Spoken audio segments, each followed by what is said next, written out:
نحمده ونستعينه ونستغفره ونعوذ بالله من شرور أنفسنا ومن سيئات أعمالنا من يهده الله فلا مضل له ومن يضلل فلا هادي له وأشهد أن لا إله إلا الله وحده لا شريك له وأشهد أن محمدا عبده ورسوله صلى الله تعالى عليه وعلى آله وصحبه وسلم تسليما كثيرا أما بعد أعوذ بالله من الشيطان الرجيم بسم الله الرحمن الرحيم إنا أوحينا إليك كما أوحينا إلى نوح والنبيين من بعده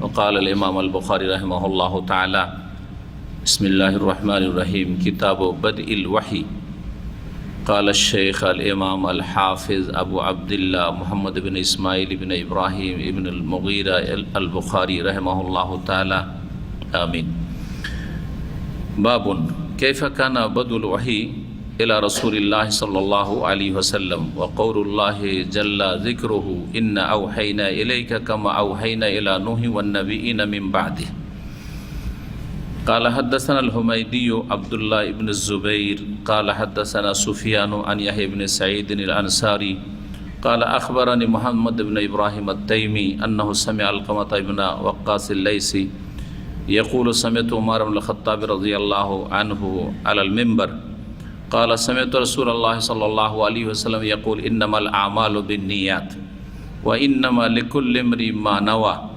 فمن كانت هجرته إلى دنيا يصيبها أو إلى امرأة ينكحها فهجرته إلى ما هاجر إليه সম্মানিত ভাতৃমণ্ডলী, আল্লাহ রাব্বুল আলামিনের প্রশংসা এবং নবী সাল্লাল্লাহু আলাইহি সাল্লামের উপর সালাতু সালামের পরে আপনাদেরকে আজকে মোবারকবাদ জানাই যে আমাদের সহিহ বুখারীর দর্শে যা গত 2 সপ্তাহ আগে শুরু হয়েছে এবং দুটো আলোচনা ভূমিকা স্বরূপ হয়েছে, আজকে সরাসরি আমরা হাদিসগুলি নিয়ে আলোচনা শুরু করব। তাতে উপস্থিত হওয়ার তৌফিক দান করেছেন এবং আপনারা উপস্থিত হয়েছেন।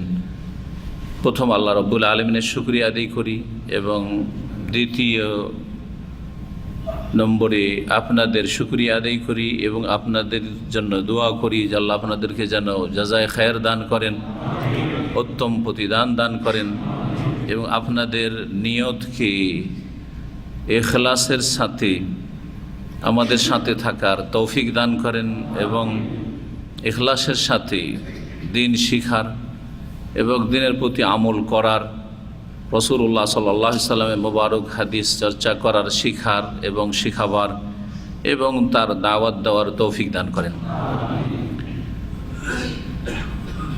সহিহ আল বুখারীর প্রথম পর্বই হচ্ছে ওয়াহির পর্ব, ওয়াহি সম্পর্কে।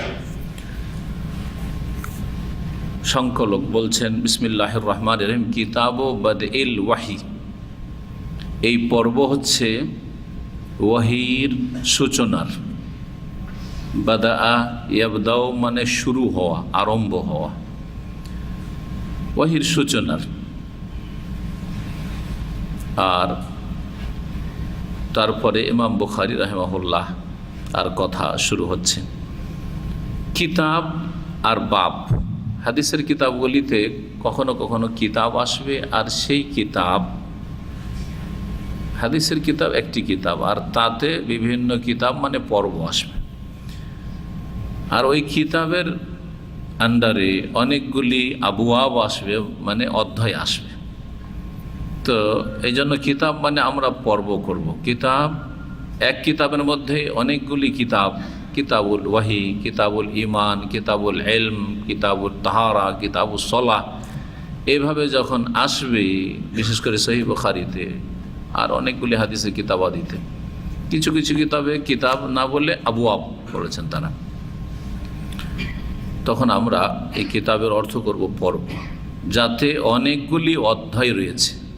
যে পর্বে অনেকগুলি আবওয়াব রয়েছে মানে ইলমের বাব রয়েছে। আবওয়াব, বাব মানে দরজা, তাই না? বাব মানে দরজা। অনুভূত ক্ষেত্রে বাব বলবো তখন দরজা, বাবুল বাইত, বাড়ির দরজা, তাই না?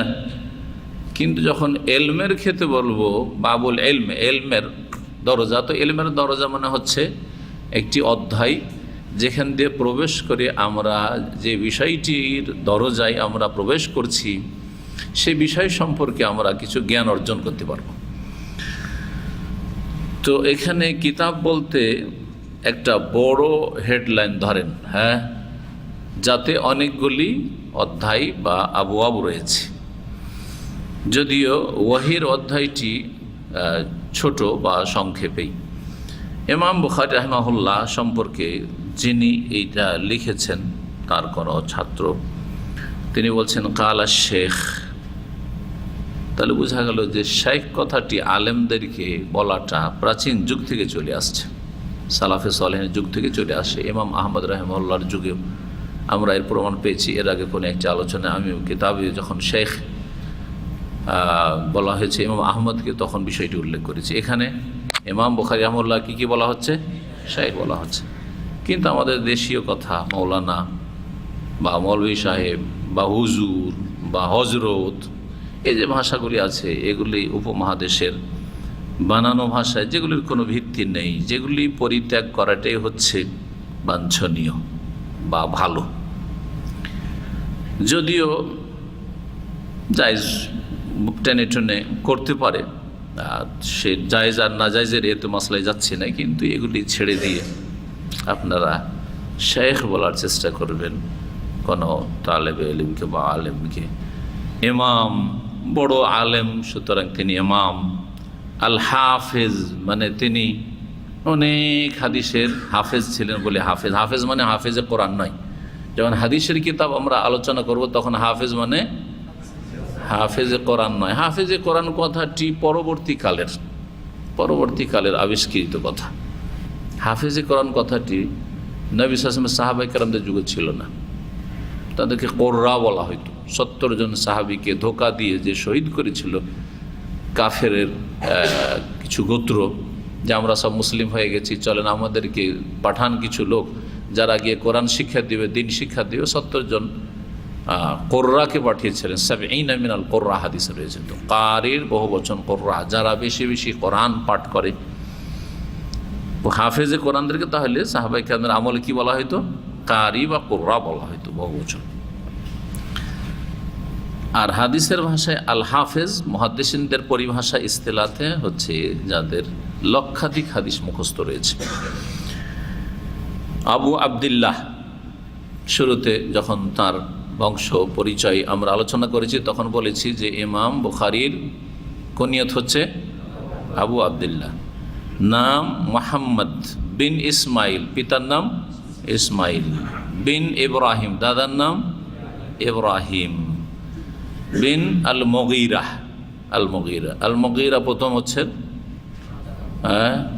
দাদার বাপ নিউ মুসলিম আল বুখারী রাহিমাহুল্লাহ তাআলা। রাহিমাহুল্লাহ তাআলা যেহেতু দোয়া, সেই জন্য এইখানে যিনি লিখেছেন কাতেব, তিনি আমিন লিখেছেন। যে কোনো দোয়ার উপর তাহলে আমরা কি বলবো? আমিন। জি, রাহিমাহুল্লাহ তাআলা কথাটি আমরা শুধু আলেমদের ক্ষেত্রে বা বড় বড় ইমামদের ক্ষেত্রেই বলি, বা বড় বড় যারা দিনের খাদেম মনে করছেন তাদের ক্ষেত্রে বলে থাকি। অথচ তার চেয়ে বেশি হক রাখে আপনার বাপ মা। যেই সুন্নতটি এর প্রচলন ভারত উপমহাদেশে নেই, ভারত, বাংলাদেশ, পাকিস্তানে বাপ মরে গেছে, আমার আব্বা মারা গেছে, রাহিমাহুল্লাহ বলার তৌফিকই হয় না, কারো প্রচলনই নেই। এই মরে যাওয়া সুন্নাতগুলিকে চালু করতে হবে। কারণ মৃত সুন্নাত যদি চালু করতে পারেন তো আপনার দেখা দেখি যত লোক কিয়ামত পর্যন্ত এগুলো আমল করবে সবাই কিন্তু সবার নেকিগুলো এক ভাগ করে আপনি পাবেন। অনেকগুলি সুন্নত, অনেকগুলি ভালো জিনিস, হ্যাঁ, সুন্নত সম্মত জিনিস, বিষয়গুলি আমাদের দেশে গিয়ে একবার মৃত, মেরেই ফেলে দিয়েছে। বেদাতকে জিন্দা করেছে আর সুন্নতকে মেরে ফেলে দিয়েছে। যেমন আজান একামতের মাঝখানে সালাত, তার মধ্যে মাগরিবের আজান একামতের মাঝখানে নামাজ, মেরেই ফেলে দিয়েছে ভারত বাংলাদেশের মুসলমানরা, তাই না? যদি কেউ মাগরিবের আজানের পরে নামাজ পড়ে, তো নামাজ পড়ার টাইমই দিবে না। এদিকে আজান শেষ হয়নি, যদি মেনারায় আজান দেয়, আগে যদি মেনারায় আজান দিত আমাদের, যেন বাইরে মাইক ছাড়া আজান, ওখান থেকে নামার আগে একামত দিয়ে বসে আছে। আর কেউ যদি আজানের সাথে উজু করতে লাগে তো আমাদের দেশে মাগরিব ভাবেই নেও, সব সুন্নাতের খেলাফ কাজ। 10 মিনিট টাইম দেওয়া কমপক্ষে, রোজাদার রোজা ইফতার করতে পারবে, উজু যার উজুর প্রয়োজন উজু করতে পারবে, যার 2 রাকাত সালাত পড়ার ইচ্ছা সালাত পড়তে পারবে। বাইনা করলে আজাইনাইনে সালাতুন, হাদিস আছে, আলেমরা হাদিস পড়াচ্ছে, তাবাররুকান হাদিস পড়াচ্ছে। আমি মাঝে মাঝে বলি যে আমার দেশের অধিকাংশ আলেম সমাজ যারা হাদিসের অনুসারী নয়, মযহাবের অনুসারী, তারা হাদিস কি জন্য পড়ায়? তাবাররুকান পড়ায়, বরকত হাসিলের জন্য, আমলের জন্য পড়ায় না, আমলের জন্য পড়ায় না, তালিম দিয়ে তোদের তরবিয়তের জন্য পড়ায় না, যে হাদিসের চর্চা করি, হাদিসের প্রশিক্ষণ দিয়ে হাদিসের উপর আমল করুক মানুষের জন্য পড়ায় না, বরং এর বিরোধিতা করে। এই জন্য বলে সুন্নতের উপর আমল করতে হবে, সুন্নত মানতে হবে, হাদিস মানতে হবে না। কত বড় গুমরাহ, কত বড় গুমরাহ এগুলো সব। দাল্লুন মুদিল, নিজেও গুমরাহ পথভ্রষ্ট, ইসলাম বুঝেনি, আর অন্যদেরকেও মুদিল্লুন পথভ্রষ্টকারী। এসব বক্তাগুলি কম বক্তা সব।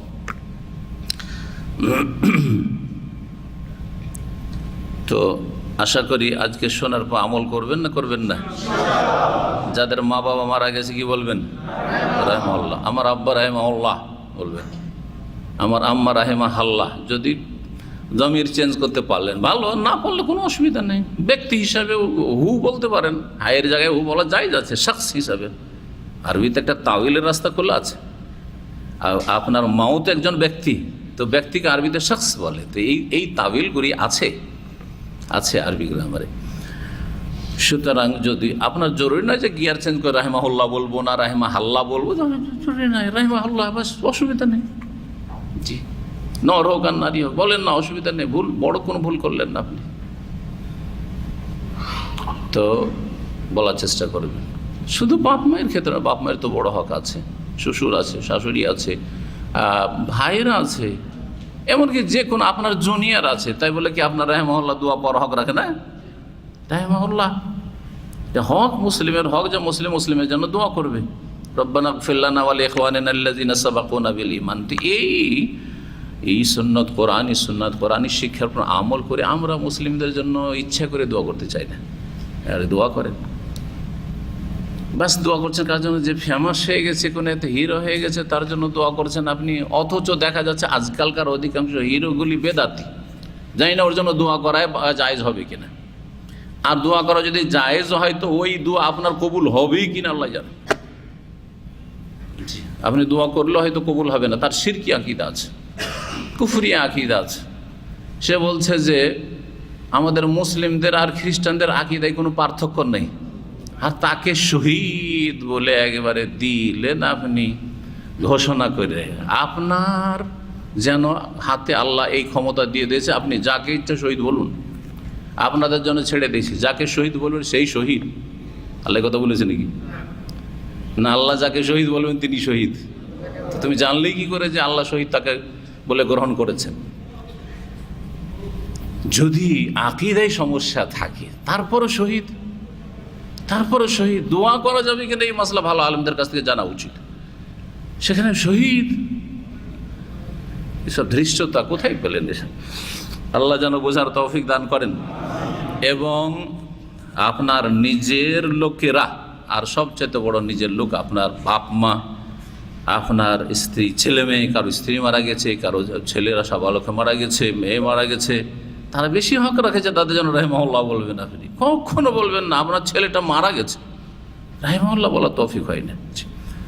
ও বেদাতি কবর জিয়ারত করতে গেলে কখনো দোয়া করবেন, হয়তো তাও বেদাতি তরিকায় দোয়া করবে, সুন্নতি তরিকায় দোয়া করবেন না আপনি। কি করে কাজ হবে? যাই হোক, কথা লম্বা না করে এই বিষয়গুলি সংশোধন দরকার, সেই জন্য বললাম। রাহিমাহুল্লাহ তাআলা ইমাম বুখারী সম্পর্কে বাবুন, মানে হাজা বাবুন, যখন কোথাও বাবুন লেখা থাকবে তারপরে, কারণ বাবের এজাফত পরে যে বাক্যটি আছে তার সাথে করা যাচ্ছে না আরবি গ্রামারে, তখন বাবুন পড়তে হবে। আর যদি এজাফত করা যায় তখন বাবু কাজা, বাবুল ইলমে, ইলমের বাব, বাবু তাহারাতে চলবে, তাই না? বাবু সলাতে মোজাফেলে, কিন্তু এখানে তো বাবু কাইফা করা যাবে না। তো কি বাবুন, হাজা বাবুন, এটি হচ্ছে একটি অধ্যায়। কিসের প্রশ্ন? যে কাইফা কানা বাদুল ওয়াহি ইলা রাসূলিল্লাহ সাল্লাল্লাহু আলাইহি ওয়াসাল্লাম, রাসূলুল্লাহ সাল্লাল্লাহু আলাইহি সাল্লামের ওপর কেমনভাবে ওহীর সূচনা হয়েছিল, কিভাবে রাসূলুল্লাহ সাল্লাল্লাহু আলাইহি সাল্লামের নিকট ওহী শুরু হয়েছিল। কাইফা কানা বাদউল ওয়াহয়ি ইলা রাসূলিল্লাহ সাল্লাল্লাহু আলাইহি সাল্লাম। বাদা হামজা দিয়ে মাহমুজ লাম, যারা সারফের গ্রামার পড়েছেন ভালো করে একটু মোটামুটি, তার মানে হচ্ছে বাদা ইয়াবদাও মানে শুরু করা। তো শুরু কেমন করে সূচনা হয়েছিল? কেউ কেউ এটাকে ওয়াও দিয়ে পড়েছেন, কাইফা কানা বাদউল ওয়াহয়ি ইলা রাসূলিল্লাহ সাল্লাল্লাহু আলাইহি ওয়াসাল্লাম। এখানে হামজা দেওয়াই আছে, কিন্তু কোন নুসখাতে, কারণ পাণ্ডুলিপি অনেক রয়েছে সহিহ বুখারীর, কোন পাণ্ডুলিপিতে ওয়াও দিয়ে পাওয়া গেছে, যার ফলে অনেকে এইভাবে পড়েছেন কাইফা কানা বাদউল, ওয়াও পেশ ও, বাদউল ওয়াহয়ি ইলা রাসূলিল্লাহ সাল্লাল্লাহু আলাইহি ওয়াসাল্লাম। তো তার মানে কি হবে? তার মানে কিন্তু শুরু হবে না। বাদা ইয়াবদু, দেখি কি আরবি কতটা পড়েছে। বাদা ইয়াবদু মানে কি, কে বলতে পারে? বাদা ইয়াবদু আরবি পড়া লোকের একটু বলো। হ্যাঁ, নাহলে শেখ সালিমকে জিজ্ঞাসা করবো। ইয়া আল্লাহ, বাদা ইয়াবদু প্রকাশ হওয়া, মাশাআল্লাহ, জাহির হওয়া। বাদা ইয়াবদু মানে হচ্ছে কোরআনে আছে। আরবি শিখলে যে কোরআন বোঝা সহজ। লিল্লাহি মা ফিস সামাওয়াতি ওয়া মা ফিল আরদ। হ্যাঁ, তারপরে পড়েন ওয়াইন, হ্যাঁ, ওয়াইন তুবদু মা, তুবদু আছে না নেই? এই বাদা ইয়াবদু থেকে তুবদু, যদি প্রকাশ করো তোমাদের মনের কথা, আও তুখফুহু, অথবা গোপন রাখো। তাহলে এখানে কি আছে? তুবদু। হ্যাঁ, তো বাদা ইয়াবদু হইতে পারে, হ্যাঁ, আবদা ইউবদিও হইতে পারে। এখানে আবদা ইউবদি থেকে আছে। তো প্রকাশ হয়ে যাওয়া আর প্রকাশ করা, এখানে ওয়াইন তুবদু প্রকাশ করা, বাবে ফাল মানে প্রকাশ করা মুতাআদ্দি, আর বাদা ইয়াবদু মানে প্রকাশ হয়ে যাওয়া। একটু এগিয়ে চলে আসেন, এখানে জায়গাগুলো রেখেছেন কেন? এগিয়ে চলে আসেন, পিছনে জায়গা হয় না, চলে আসেন। বাদা ইয়াবদু মানে প্রকাশ হয়ে যাওয়া। আল ইয়াউমা ইয়াবদু বাদুহু আও কুল্লুহু ওমা বাদা মিনহু ফালা উহিল্লুহু। একটা কবিতা আছে, যারা বস্ত্রহীন হয়ে কাবার তওয়াফ করতো মুশরিকরা 1400 বছর আগে, ইসলাম আসার পূর্বে, তারা এই কবিতাটি আবৃত্তি করতো, তওয়াফ করতো আর পড়তো, উলঙ্গ তওয়াফ করতো, কাপড় টাপড় নেই। ওইটাই ছিল ধর্ম।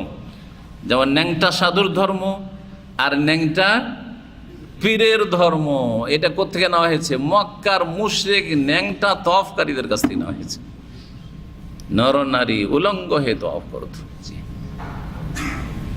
ভারতের ন্যাংটা সাধু দিল্লিতে দেখেছিলাম, পড়ে আছে জানোয়ারের মতো, দিল্লি পুরানো স্টেশন থেকে কেউ বেরোলেন। জি, তো এক ভাই বললো, একটা কলেজে পড়তো, জামে মিল্লিয়াতে, আমাদের এক ভাই, তো আমাকে রিসিভ করতে এসছে, অনেক আগের কথা বলছি। তো বলছে যে, যেহেতু আমার সহপাঠী ছিল বেনারসে জামে সালাফিয়াতে, তো বলছে যে ন্যাংটা সাধু দেখবেন?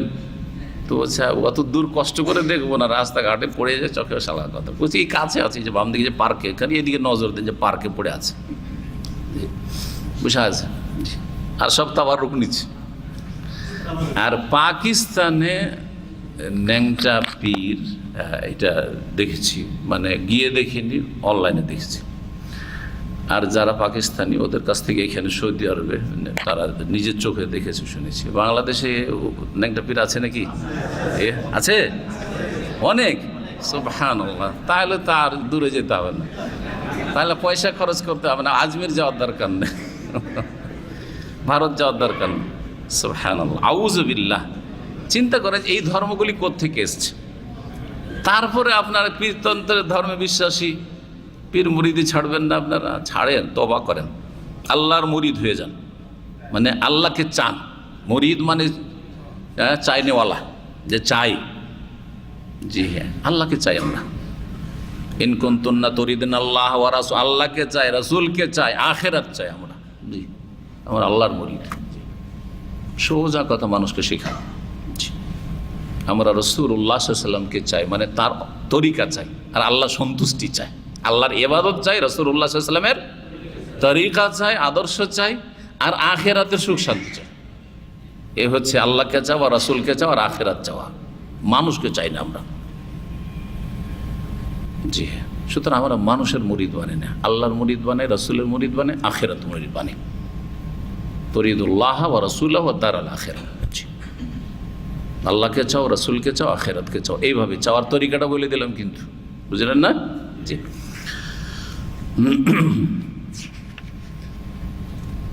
তো বলছিলাম যে বাদায় মানে প্রকাশ, তাহলে কি অর্থ হবে? রাসূলুল্লাহ সাল্লাল্লাহু আলাইহি ওয়াসাল্লামের কাছে ওহীর প্রকাশ কেমন করে হয়েছিল, ওহী কেমন করে প্রথম প্রকাশ পেয়েছিল, যে তার কাছে ওহী আসতে লেগেছে, কেমন করে প্রকাশ পেল, তিনি কেমন করে বুঝতে পারলেন আমার কাছে ওহী আসছে? আর সাহাবীরা, সাথী সঙ্গীরা যারা ইসলাম গ্রহণ করতে লাগলেন, অথবা যারা ইসলাম গ্রহণ করেন কিন্তু কাছের লোক, কেমন করে তাদের কাছে প্রকাশ পেল যে রাসূলুল্লাহ সাল্লাল্লাহু আলাইহি ওয়াসাল্লামের কাছে ওহী আসা শুরু হয়েছে? কাইফা কানা বাদউল ওহী, ওয়াও দিয়ে পড়লেন, দুটোই পড়া যেতে পারে। ওয়া কাউলিল্লাহি আযজা ওয়া জাল্লা, ওয়া কাউলুল্লাহি জাল্লা যিকরুহু, আল্লাহ রাব্বুল আলামিনের বা আল্লাহ সুবহানাহু ওয়া তাআলার বাণী। ইমাম বুখারী রাহমাতুল্লাহ আলাইহির নিয়ম হচ্ছে তারাজিম আবওয়াব বা তার অধ্যায়গুলি নিয়ে একটা ভূমিকার আলোচনার প্রয়োজন ছিল, যেটা মাদ্রাসার তালেবেদের জন্য আমি পড়িয়েছি, অথবা যখন পড়াই তখন তাদের ওই রকম স্টেজের ছাত্রদের জন্য আলোচনা করি। চিন্তা করলাম যে সাধারণ জনগণের জন্য ওই আলোচনার অত ডিটেলস প্রয়োজনও নাই, সেজন্য আর একটা দিন ওতে না লাগিয়ে আমি আজকে সরাসরি হাদিস শুরু করে দিই, তাই ওই বিষয়টি আলোচনা করিনি। তো এখানে সংক্ষেপে বলে দিব, আর মাঝে মাঝে যখন এই বিষয়গুলি আসবে তখন বলে দেব। ইমাম বুখারী রাহিমাহুল্লাহ যে অধ্যায়গুলি কায়েম করেছেন, একটা অধ্যায়, তারপরে তাতে একটি অথবা একাধিক হাদিস, এই অধ্যায়ে যে বিষয়টিকে তুলে ধরেছেন সেই বিষয়বস্তুকে সাপোর্ট করার জন্য বা শক্তিশালী করার জন্য দলিল হিসাবে একটি আয়াত যদি পান, এর সমর্থনে তো আয়াত নিয়ে এসেছেন, এখানে একটি আয়াত নিয়ে এসেছেন। আয়াত দিয়ে কী করছেন? ওহীর বিষয়টিকে, যে রাসূলুল্লাহ সাল্লাল্লাহু আলাইহি ওয়াসাল্লামের উপর ওহী হয়েছে, সেটার দলিল পেশ করেছেন, যাতে করে অধ্যায়টিকে হয় শক্তিশালী হয়, মজবুত হয়। জি, কখনো কখনো একটা হাদিস দিয়ে শক্তিশালী করেছেন, হ্যাঁ, তাকওয়িয়াত পৌঁছিয়েছেন, মানে শক্তিশালী করেছেন। হাদিসটি বাবের আন্ডারে কেন নিয়ে আসলেন না? হতে পারে যে হাদিসটি তার যে শর্ত, খুব কড়া শর্ত ছিল, সেই শর্ত সাপেক্ষ নয়, সুতরাং তিনি হাদিসটিকে অধ্যায়ের ভিতরে নিয়ে এসেছেন, কিন্তু অধ্যায়ের নিচে হাদ্দাসানা বলে যেগুলি আসল হাদিস সহিহ সেগুলিতে নিয়ে আসেন নাই, কিন্তু অন্য হাদিসের কিতাবে আছে, সেটা সহিহ। কখনো কখনো সাহাবীদের উক্তি আসার নিয়ে এসেছেন, সাহাবাদের আমল নিয়ে এসেছেন, জি, যাতে করে প্রমাণ করা সম্ভব হয় যে যে অধ্যায়টি আমি কায়েম করেছি এই আমলটি সাহাবায়ে কেরামদের ছিল, এই উক্তি, এই কথাটি সাহাবায়ে কেরামরা বলেছেন, আমি কোনো নতুন কথা বলছি না। মহান আল্লাহর বাণী দিয়ে তিনি শক্তিশালী করছেন ওহীর সূচনার বিষয়টিকে। কি মহান আল্লাহ বলছেন সূরা নিসা আয়াত নম্বর 163-তে, ইন্না ওয়াহাইনা ইলাইক, নিশ্চয় আমি ওহী করেছি তোমার উদ্দেশ্যে। কাকে সম্বোধন করছেন? নবী করিম সাল্লাল্লাহু আলাইহি ওয়াসাল্লামকে। তার নবী করিম সাল্লাল্লাহু আলাইহি ওয়াসাল্লামকে যে ওহী করা হয়েছে, এটা কোরআন ঘোষণা করেছে, বা কোরআনে আল্লাহ ঘোষণা করেছেন। কামা আওহাইনা ইলা নূহিন, যেমন আমি ওহী করেছিলাম প্রথম রসুল নূহ আলাইহিস সালামের উদ্দেশ্যে। প্রথম নবী আদম আলাইহিস সালাম, কিন্তু প্রথম রসুল যাকে দাওয়াতের জন্য পাঠানো হয়েছে, যাও জাতিকে দাওয়াত দাও, তারা বাঁকা হয়ে গেছে, শিরকে ডুবে গেছে, তিনি কে ছিলেন? প্রথম রসুল আল্লাহর রসুল নূহ আলাইহিস সালাতু ওয়াস সালাম। যেমন আমি ওহী করেছিলাম নূহ আলাইহিস সালামকে, তাহলে এই আয়াত দ্বারা প্রমাণিত হয় যে প্রথম ওহী করা হয়েছে দ্বীনের বিধিবিধান, তাওহীদ, হ্যাঁ, সম্পর্কে আরও যেসব বিষয়গুলি রয়েছে দ্বীনের বিষয়গুলি নিয়ে। কাকে? নূহ আলাইহিস সালামকে। আদম আলাইহিস সালাম নবী ছিলেন, কিন্তু তখন আদম আলাইহিস সালাম, তার ছেলেমেয়েরা সবাই তাওহীদের ওপর, আল্লাহ পয়দা করেছে তাওহীদের ওপর সবাই রয়েছে। তাদেরকে মানুষ হিসাবে চলাফেরার জন্য যেসব শিক্ষার প্রয়োজন সেসব শিক্ষা দিয়েছেন। হ্যাঁ, ও আল্লামা আদম আল আসমা কুল্লাহ, আদম আলাইহিস সালামকে এখন দুনিয়ার সমস্ত জিনিসের নাম শিখাবার প্রয়োজন, নাম শিখিয়েছেন আল্লাহ বলছেন, সমস্ত কিছুর নাম যা তার ব্যবহারের প্রয়োজন। কাপড়কে যে কাপড় বলে, এটা তো আমরা বাপ মা থেকে শিখেছি, বড়দের থেকে শিখেছি, বড় ভাই বোনের কাছ থেকে নয়, বাপ মার কাছ থেকে শিখি। কিন্তু আদম আলাইহিস সালাম কার কাছে শিখবেন? তা আল্লাহ শিখাবার প্রয়োজন না? তাহলে প্রথম শিক্ষা কে দিয়েছেন? দিন দুনিয়ার সব শিক্ষাই আল্লাহ দিয়েছেন। তাহলে মূলে কিন্তু আল্লাহ। প্রথম আদম আলাইহিস সালাম আল্লাহ থেকে শিখেছেন দিন দুনিয়া, আর তারপরে তখন মানুষ মানুষের কাছ থেকে দেখা দেখি অথবা শুনে শুনে শিখা শুরু করেছে। যেমন নূহ আলাইহিস সালামকে ওহী করেছিলাম, ওয়ান নাবিয়্যিনা মিন বাদিহি, আর তারপরে যেসব নবীগণ এসেছিলেন তাদেরকে আমি ওহী করেছিলাম, তাদেরকে ওহী করেছিলাম। তাহলে বোঝা গেল নূহ আলাইহিস সালামের পরে বহু নবী এসেছেন, তাদেরকে আল্লাহ কি করেছেন? ওহী করেছেন। আম্বিয়া রসুলগণের 25 জনের নাম আল কোরআনুল কারীম আছে, 25 জনের নাম কোরআনুল কারীম আছে। তার মধ্যে সূরাতুল আনআমের কয়েকটি আয়াতে এক জায়গায় কতটি নবীর নাম আছে? 18টি নবীর নাম আছে। জি হ্যাঁ, 18টি নবীর নাম। ওয়াতিলকা হুজ্জাতুনা আতাইনাহা ইব্রাহিম আলা কওমিহি নারফাউ দারাজাতিম মান নাশা ইন্না রাব্বাকা হাকীমুন আলীম। ইব্রাহিম আলাইহিস সালাম দিয়ে শুরু হয়েছে, তারপরে ওয়াহাবনা লাহু ইসহাক ওয়া ইয়াকুব, এইভাবে ইলা আখিরে। তার মধ্যে সবচাইতে শ্রেষ্ঠ নবী কয়জন? 5 জন, যাদেরকে উলুল আজম মিনার রসুল, দৃঢ় প্রতিজ্ঞ রসুল বলা হয়েছে। তারা কারা ছিলেন? প্রথম নূহ আলাইহিস সালাম, তারপরে ইব্রাহিম আলাইহিস সালাম, তারপরে মূসা আলাইহিস সালাম, ঈসা আলাইহিস সালাম, মুহাম্মদ রাসূলুল্লাহ সাল্লাল্লাহু আলাইহি ওয়াসাল্লাম। মনে থাকবে? যাদের আছে, যারা নিয়মিত ক্লাস করে মাশাআল্লাহ শিখে নিয়েছেন অনেকেই, কিন্তু অধিকাংশ লোক জানেন না। এই 5টা নাম তো মনে রাখবেন। দুনিয়ার যদি বাংলাদেশের ক্রিকেটার যারা, সবগুলির নাম মুখস্থ রেখেছেন, অথচ একটা নেকি হবে। যদি একটা নেকি হইতো তো আমি মুখস্থ করতাম। যদি একটা নেকি থাকতো তো আমি মুখস্থ করতাম, কারণ একটা নেকি তো তুচ্ছ না। ওই একটা নেকি আমার নাজাতের ওসিলা হইতে পারে, তাই না? তো যখন একটা নেকি নাম কেন মুখস্থ করতে যাবো? কেমন করে ঢুকাইতে যাবো? কথা বোঝা গেছে?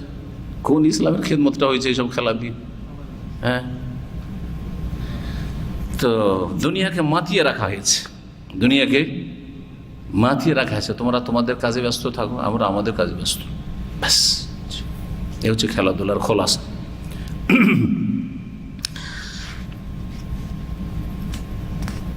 নবীনা মিন বাদে। এখন হাদিস শুরু করি।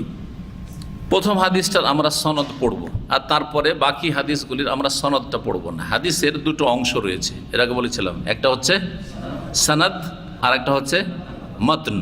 জি হ্যাঁ, সনদ হচ্ছে বর্ণনাকারীদের পরম্পরা, সিলসিলা তো রওয়াত, বর্ণনাকারীদের যে সিলসিলা রয়েছে। আর আরেকটা হচ্ছে মতন, মানে হচ্ছে আসল বিষয়বস্তু, যেটা রাসূলুল্লাহ সাল্লাল্লাহু আলাইহি ওয়াসাল্লামের কথা, বচন অথবা কাজ, আমল অথবা অনুমোদন, জি হ্যাঁ, অথবা নবী সাল্লাল্লাহু আলাইহি ওয়াসাল্লামের আখলাক, চরিত্রের বিষয়, চারিত্রিক বিষয়, অথবা রাসূলুল্লাহ সাল্লাল্লাহু আলাইহি ওয়াসাল্লামের শারীরিক গঠন, এগুলো কিন্তু হাদিস। নবী সাল্লাল্লাহু আলাইহি ওয়াসাল্লামের সিরাত যদি চরিত্র সম্পর্কে আলোচনা থাকে, ওইটা হাদিস না। নবীর কথাও না, কাজও নয় হয়তো, কিন্তু তার চরিত্রের কোনো একটা দিক, ওটাও হাদিস। জি, খলকিয়াত ও খালকিয়া, চরিত্র না, শারীরিক গঠনের সাথে সম্পর্ক। নবী সাল্লাল্লাহু আলাইহি ওয়াসাল্লামের চেহারাটা এমন ছিল, নবী সাল্লাল্লাহু আলাইহি ওয়াসাল্লাম খুব লম্বাও ছিলেন না, বেটেও ছিলেন না, এটা হাদিস না। জি, তো শারীরিক গঠন, ওটাও হাদিস। ইমাম বুখারী রাহিমাহুল্লাহ বলছেন, যেখানে হাদ্দাসানা থাকবে হাদিসের কিতাবগুলিতে, সেখানে কালা উজ্জ আছে। কালা মানে কাল আল ইমামুল বুখারী। প্রথম ইমাম বুখারী রাহিমাহুল্লাহ বলছেন, হাদ্দাসানা, আমাকে হাদিস বর্ণনা করেছেন ইমাম আল হুমাইদি। ইমাম আল হুমাইদি ইমাম বুখারী রাহিমাহুল্লাহর অনেক শিক্ষক, ওস্তাদ, মুহাদ্দিস ছিলেন। তার মধ্যে একজন প্রসিদ্ধ মুহাদ্দিস এবং শিক্ষক ছিলেন ওস্তাদ আল হুমাইদি, যার নাম ছিল আব্দুল্লাহ ইবনে জুবাইর। আব্দুল্লাহ ইবনে জুবাইর, আবার সাহাবী আব্দুল্লাহ ইবনে জুবাইর ধরিয়েন না, হ্যাঁ, মুহাদ্দিস আব্দুল্লাহ ইবনে জুবাইর। কালা, তিনি বলছেন, হাদ্দাসানা, আমাকে হাদিস শুনিয়েছেন সুফিয়ান। হাদিস শুনিয়েছেন সুফিয়ান। সুফিয়ান মুহাদ্দিস 2 জন, একজন সুফিয়ান বিন ওয়াইনা, একজন হচ্ছে সুফিয়ান আস-সাউরি। এখানে সুফিয়ান আস-সাউরি রাহিমাহুল্লাহ। আন ইয়াহইয়া ইবনে সাঈদ আল আনসারী, আন ইয়াহইয়া ইবনে সাঈদিনিল আনসারি, ইনি হচ্ছেন আনসারি, মদিনার লোক। তাহলে তিনি বলছেন কাল আখবারানি, আমাকে জানিয়েছেন, হাদ্দাসানা মানে আমাকে হাদিস বর্ণনা করেছেন, আখবারানি মানে আমাকে খবর দিয়েছেন, সংবাদ দিয়েছেন, জানিয়েছেন, এইভাবে হাদিস বর্ণনা করা হয়। কে আমাকে জানিয়েছেন? মোহাম্মদ বিন ইব্রাহিম আত-তাইমি, মোহাম্মদ বিন ইব্রাহিম আত-তাইমি, ইনি ছিলেন মুহাদ্দিস। জি হ্যাঁ, তার পিতা ইব্রাহিম তাইমি তিনিও মুহাদ্দিস ছিলেন, হাদিস বিশারদ ছিলেন। আর আরেকজন মশহুর রয়েছে ইব্রাহিম নাখঈ, ইব্রাহিম নাখঈ আল কুফি, কুফার ছিলেন, তিনি ফাকিহ ছিলেন। তিনি কি ছিলেন? ফাকিহ ছিলেন।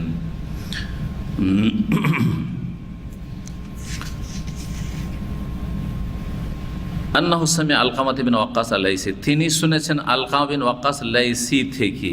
ইনি হচ্ছেন তাবেঈ, ইনি হচ্ছেন তাবেঈ। ইয়াকুলু, তিনি বলছেন সামিআতু উমর ইবনে খাত্তাব, আমি উমর ইবনে খাত্তাব রাদিয়াল্লাহু তাআলা আনহুকে বলতে শুনেছি, আলাল মেম্বারে, মেম্বারের ওপর।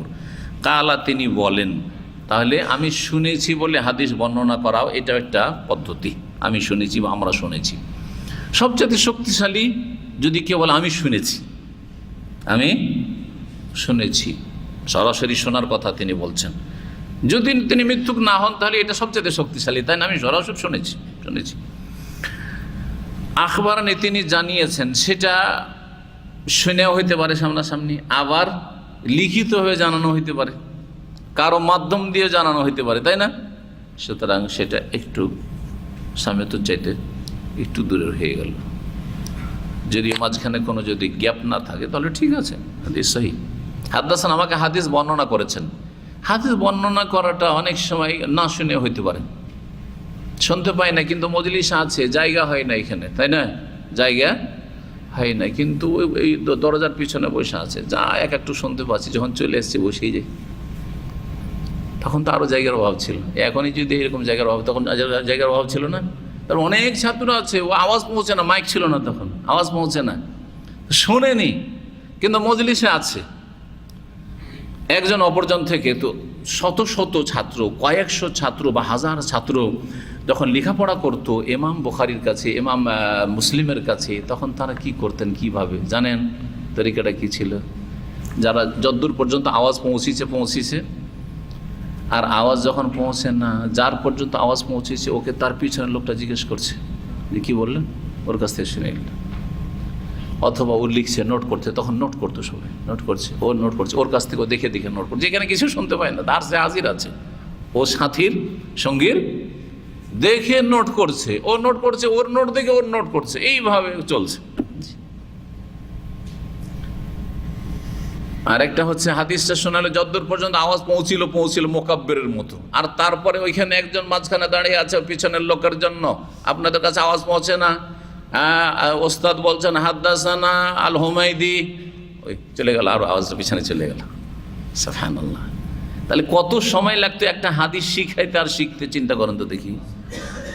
হ্যাঁ, এই মাইকটা আবিষ্কার না হওয়ায়, লাউড স্পিকার না থাকায়, আর এটার ব্যবহার না করায় কত কষ্ট আর কত সময় লাগতো এলম শিখতে, কত কষ্ট করে তারা এলম শিখেছেন।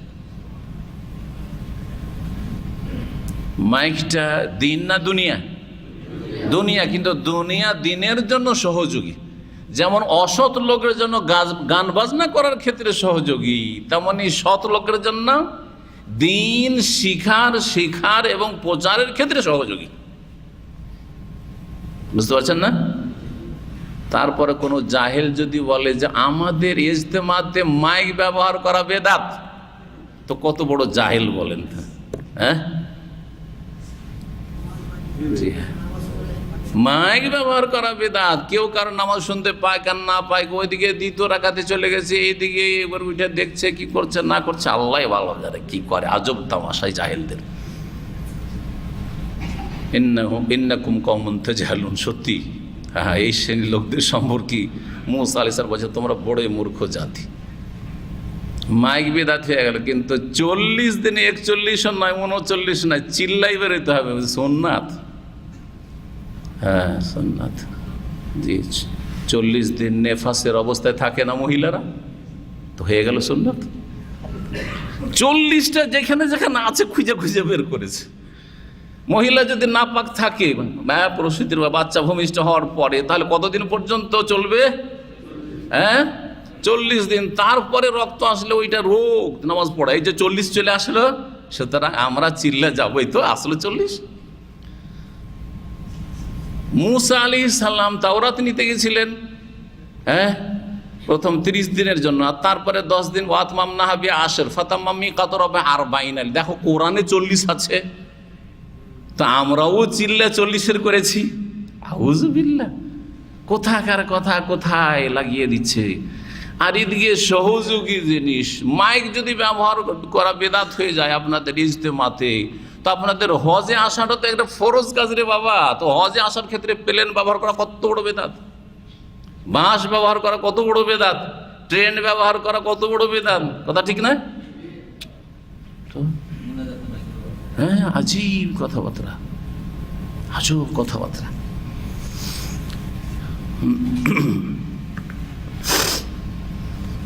ফিরে আসি আমাদের আসল বিষয় দিয়ে, কারণ বুখারীর দার্স, বুখারী দিয়ে ফিরে আসি। কিন্তু এগুলো একটু না শুনলে আপনারা, আর না বললে আপনাদের চোখ খুলবে না। জি, মেম্বারের ওপর শুনেছেন, তার মানে ওমর রাদিয়াল্লাহু তাআলা এই হাদিসটি খুতবার সময় মেম্বারে বলছিলেন, সে জুমার খুতবাই হোক আর ঈদের খুতবাই হোক, মেম্বারের ওপর। জি হ্যাঁ, তিনি বলছেন সামি'তু রাসূলুল্লাহ সাল্লাল্লাহু আলাইহি ওয়াসাল্লাম, আমি রাসূলুল্লাহ সাল্লাল্লাহু আলাইহি ওয়াসাল্লামকে বলতে শুনেছি। এখন এই সামি'তু রাসূলুল্লাহ সাল্লাল্লাহু আলাইহি ওয়াসাল্লাম, রাসূলুল্লাহ বলতে শুনেছি, এই পর্যন্ত কি হয়ে গেল? সানাদ হয়ে গেল। এতটুকু সানাদ, সূত্র, হাদিসের সূত্র বলো বাংলায়। জি, সানাদ কথাটি মুসলিমদেরকে বোঝানো সহজ, যারা ইসলাম চর্চা করছে। একটা মুসলিম ইসলামের কিছুই জানে না, ও সানাদ কি জিনিস? ওগুলো সূত্র, যে বর্ণনাকারীদের সূত্র। এটা অমুসলিম বোঝাবো যে হ্যাঁ বর্ণনাকারীদের সূত্র। জি, এখন মাতান আসছে, কি মাতান? নবী সাল্লাল্লাহু আলাইহি ওয়াসাল্লাম যা বলছেন এখানে বাচনিক হাদিস। তাহলে ইন্নামাল আমালু বিন্নিয়াত, নিশ্চয়ই যাবতীয় কর্ম নির্ভরশীল নিয়তের ওপর। সমস্ত কাজকর্ম হয়ে থাকে বিন্নিয়াতে, নিয়তের ভিত্তিতে। হচ্ছে এমনভাবে তর্জমা করলাম যাতে সহজে বুঝতে পারেন। যত কাজ করছেন আপনি, সবগুলি কাজ কিসের উপর নির্ভরশীল? নিয়তের উপর নির্ভরশীল। শুদ্ধ হওয়ার ক্ষেত্রে, অশুদ্ধ হওয়ার ক্ষেত্রে, পূর্ণাঙ্গ হওয়ার ক্ষেত্রে, অসম্পূর্ণ হওয়ার ক্ষেত্রে, নষ্ট হওয়ার ক্ষেত্রে, বা বাতিল হওয়ার ক্ষেত্রে। বুঝছেন কথাগুলি? জি, নিয়ত যদি ঠিক থাকে তাহলে আমল ঠিক, নিয়ত যদি শুদ্ধ থাকে তাহলে আমল শুদ্ধ। নিয়ত যদি অশুদ্ধ থাকে তাহলে আমল অশুদ্ধ, আমল বাতিল, ফাসেদ, নষ্ট। নিয়তে যদি ত্রুটি থাকে, ঘাটতি থাকে, তো আমলে ঘাটতি, আমল নষ্ট না। নিয়তে ঘাটতি আছে তখন আমল কমে যাবে, আমল কমে যাবে, আমলের কোয়ালিটি কমে যাবে, ধরনটা কমে যাবে, আমলের সওয়াব কমে যাবে, আমলের ফলাফল কমে যাবে, রেজাল্ট কমে যাবে। আপনারা সবাই মাশাআল্লাহ নামাজি, কিন্তু সবার নামাজ, সবার সালাতের রেজাল্ট, ফলাফল একরকম নয়। কারো সালাত মাশাআল্লাহ, সালাত পড়ে, সালাত পড়ার পরে বেরোয় যেন সে আখিরাত, জান্নাত, জাহান্নাম স্বচক্ষে দেখছে, পাপের দিকে মোটেই মন যায় না।